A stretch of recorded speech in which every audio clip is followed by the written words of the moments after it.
Catherine Reichert, a mother of two, has spent her years deeply mourning the loss of her 16-year-old son, Nikki, who passed away several years ago.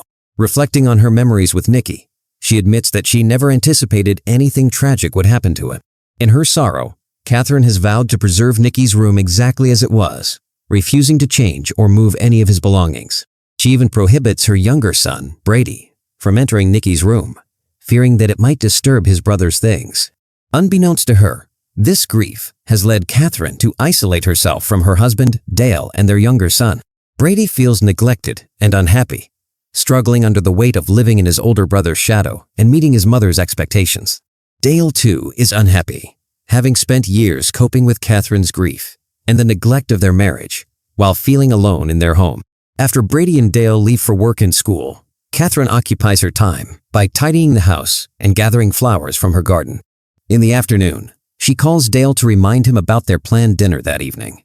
Dale expresses his frustration over her insistence on attending these dinners, but Catherine dismisses his concerns. During dinner, a disagreement arises when Catherine refuses to eat steak, leading to an argument with Dale. He worries about her lack of appetite, while she insists that she is simply trying to eliminate meat from her diet. Later, Dale carries a drunken Catherine to their bedroom and helps her get ready for bed. She then asks him to tell Nikki to get ready to go to the pub the next day, but Dale ignores her request and tells her to rest instead. That night, Dale is awakened by Catherine's cries, but instead of comforting her, he chooses to go back to sleep in a different room. The story also involves Walt Braffer, a college professor and unsuccessful novelist, who was the drunk driver responsible for Nikki's death. He was acquitted of any wrongdoing and faced no repercussions for the accident. Even after many years, Walt continues to bear the weight of guilt from the accident, which has led him to drink excessively. In class, a young student named Sherry Banks, who also reports on the weather, approaches Walt for assistance with the course material. It's clear that Sherry has feelings for Walt, and he quietly returns her affections. In a different scene, Gertie, Nikki's childhood friend, is seen sitting on a basketball court. He was driving with Nikki when the tragic accident occurred. Gertie's guilt manifests in his constant troublemaking, which includes gang fights and theft. Currently, he is serving time in a youth detention center for stealing a car. After a few days, his sentence is up, and he is finally released to go home.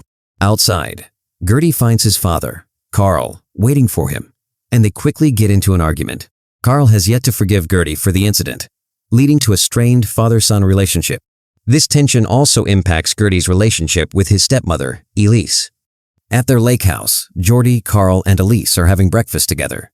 Carl gives Geordie a week to secure a job, threatening to kick him out if he fails. After Carl leaves for work, Elise tries to engage Geordie in conversation, but he walks away without responding. Meanwhile, Walt discovers a newspaper clipping about the accident, tucked away on his bookshelf. The following day, he visits his younger brother Dennis, who is autistic, and was also involved in the accident. Dennis has been unable to leave his home for 2 years since the incident, which has exacerbated his mental health struggles. Observing Dennis's situation, Walt decides to meet with Carl, Geordie's father, and Dennis's psychiatrist to discuss potential ways to aid Dennis in his recovery. As Walt begins to recount the accident, Carl quickly pieces together that he was the intoxicated driver involved in the same incident that affected Nikki and his son Geordie 2 years ago. In another scene, Catherine reluctantly rises from bed to take Brady to school after her husband Dale criticizes her for not contributing around the house since Nikki's passing. After dropping Brady off, Catherine visits the site of the accident, where a cross stands beside a tree. She spreads a blanket next to it and snacks, while observing the passing cars. Upon returning home, she enters Nikki's room and breaks down in tears as she gazes at his belongings, a ritual she performs whenever she feels the weight of missing him. Meanwhile, Geordie arrives at a pizza shop for a job interview, but due to his previous incarceration and criminal record, the manager initially turns him down. However, Geordie remains determined and, after some discussion, manages to persuade the manager to hire him. Back at home, Geordie is in his room when his stepmother Elise barges in, interrupting his solitude. Frustrated, he tells her to leave. Upset by the encounter, Geordie steps out of the house and heads to a nearby park, where he finds a bench and begins reading a book. There, he unexpectedly runs into his high school friend Melissa, who mentions that she recently saw Nikki's mother, Catherine, and suggests that Geordie should reach out to her. Declining Melissa's offer to join him in visiting Catherine, he decides to leave on his own. Meanwhile, at home, Walt is watching television, where his student Sherry is delivering a weather report. Abby, Walt's wife, is in the bedroom with him, but when she attempts to get closer, he turns away and ignores her. Frustrated with Walt's attitude, Abby decides to leave him and move in with her sister. Despite his efforts to persuade her to stay, Abby firmly tells him the next day that she's been unhappy for some time and that their marriage is no longer viable. At school, Walt encounters Sherry, and they quickly embark on a sexual relationship at Jordy's house that very day. As he passes his father's bedroom, he catches a glimpse of Elise, who is naked and brushing her hair. Upon noticing him, she quickly wraps herself in a towel and inquires about his presence in their room. Without responding, Jordy slowly approaches Elise, and they end up in bed together. Before long, they hear Carl's car arriving in the driveway, prompting Jordy to hide in the bathroom. Carl enters the bedroom to find Elise, who distracts him while Jordy quietly slips out. Meanwhile, Jody and Elise begin an affair, spending time together whenever Carl is away for work. A few days later, while working at a pizza shop, Jordy is surprised when his high school friend Melissa walks in. She asks why he missed the party she invited him to, and Jordy makes an excuse about having too much work that day. After the manager reprimands Jordy for chatting with a customer, Melissa leaves but says she'll wait for him after his shift. Later that evening, Melissa drives Jordy home, and as it gets late, he invites her inside.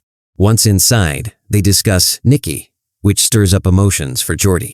Just as they are about to kiss, Elise unexpectedly walks into the kitchen and sees them together. She inquires about the identity of the girl, and Melissa introduces herself as a friend from Jordy's high school days. Elise departs without making an introduction to Melissa. Noticing the awkward atmosphere, Jordy suggests that Melissa should also leave. At Dennis's residence, Walt discovers that Dennis has been chatting with a girl named Sylvia over the phone. While Dennis is asleep, Walt discreetly contacts Sylvia and invites her to come over to Dennis's apartment. When Sylvia arrives, Dennis attempts to conceal himself, as he has only interacted with Walt for the past 2 years. Aware of Dennis's situation, Sylvia chooses to step out of the room to allow him some privacy. She informs Dennis that she will wait just outside the door so they can pretend to have a phone conversation, which Dennis agrees to. As they engage in conversation, Walt observes his brother returning to a semblance of normalcy following the accident. Walt feels a sense of relief, realizing there is still hope for Dennis's recovery. Later that evening, Sherry and Walt are in bed, having a discussion. Sherry mentions that she interviewed him 2 years prior when he was involved in a car accident. Upon hearing this, Walt is taken aback and leaves Sherry without a word. That same day, at the pizza shop, Jordy is seen working as usual when his manager enters and urges him to speed up. Frustrated with his manager's attitude, Jordy finally stands up for himself, leading to a heated argument that results in him quitting his job. He calls his friend Melissa to give him a ride home, and she agrees. Noticing Jordy spending more time with Melissa than with her, Elise feels jealous and confronts him about it. He brushes her off and departs with Melissa. That night, unable to sleep, Jordy decides to call Catherine. They plan to meet the following day. Jordy and Catherine convene at a nearby beach, where their conversation turns to Nikki. Through their discussion, we learn that the car Jordy and Nikki were driving during the accident was stolen, leading to Jordy's time in jail. As they talk, their confessions help alleviate the guilt they've both been carrying, gradually lifting the heavy burden from their hearts. Upon returning home, Catherine collects all of Nikki's belongings and sets them ablaze. She comes to the realization that she cannot alter the past, nor can she change what has happened since Nikki's death. After 2 long years of grieving, Catherine finally decides it's time to move forward. Soon after, she seeks out her younger son, Brady, to apologize for her neglect over the past 2 years. She shares her intention to take him on a vacation to make up for the lost time. Brady accepts her apology, and they share a heartfelt embrace at Dennis's house. Walt observes as he prepares for a date with Sylvie. After 2 years, Dennis finally musters the courage to leave the house, recognizing that things are improving for his younger brother. Walt finds the strength to confront Catherine. He heads to her house to apologize, but Catherine is still hurt and unready to accept his words. In her distress, she gets into the car, tears streaming down her face, and drives away with Brady. When Jordy returns home, he attempts to speak with Elise, but is interrupted by his father Carl, who immediately begins to assault him. Carl had just discovered the truth about his affair with Elise. A confrontation between Jordy and Carl escalated into a physical altercation, leaving Carl seriously hurt. Without hesitation, Elise hurried to take him to the hospital. Meanwhile, Dennis is shown enjoying dinner with Sylvia at a restaurant, while Catherine is seen driving, beaming with joy after years of sorrow. Jordy departs the town with Melissa, seeking a new beginning, while Walt sits alone in a restaurant,